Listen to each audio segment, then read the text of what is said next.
Selanjutnya, kita melihat apa perbedaan bisnis konvensional dan PTBS. Apa itu bisnis konvensional? Bisnis konvensional adalah bisnis yang menerapkan pemasaran secara umum, yaitu pemasaran tidak langsung.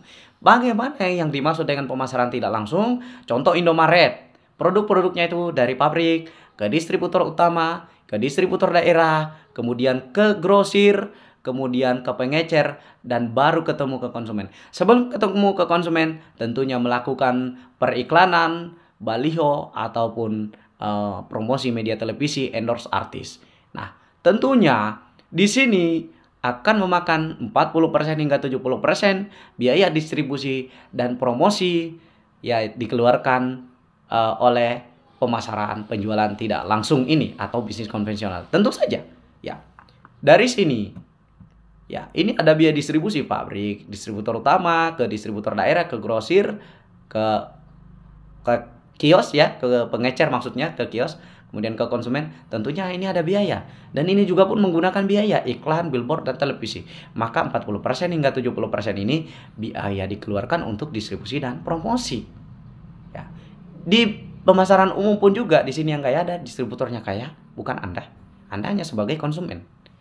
Bintang iklannya kaya, ya Raffi Ahmad yang kaya, yang mempromosikan Indomie misalnya. Itu contoh ya, teman-teman. Ya, kenapa Raffi Ahmad? Karena dia yang terkenal. Itu artis terkenal menurut saya, yang saya kenal. Ya. Terus kemudian bisnis ownernya kaya, ya pemilik usaha produk-produk itu yang kaya. Anda hanya berfungsi sebagai konsumen. Tetapi di PTBS teman-teman, ya. Lihat, distribusinya secara langsung. Ya, di PTBS. Ya, dari pabrik. Ya, produk-produknya dari pabrik ke PTBS distributor tunggal, lalu kemudian langsung ke mitranya. Di sini, karena 40% hingga 70% yang dibuang oleh perusahaan pemasaran tidak langsung tadi di sebelah sini, ini 40% hingga 70% biaya ini tidak ada. Maka 40% hingga 70% inilah yang diubah menjadi bonus-bonus dan reward yang teman-teman dapatkan tadi. Dapat motor, mobilionya, pajeronya, dan rumahnya. Dan di sini teman-teman, yang kaya itu Anda tidak hanya sebagai konsumen, tapi Anda di sini konsumennya, distributornya, bintang iklannya, bisnis ownernya. Kira-kira pilih mana? Menguntungkan mana?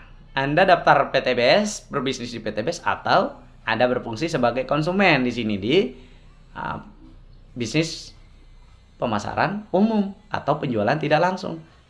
Nah, sampai di sini teman-teman sudah bisa membedakan.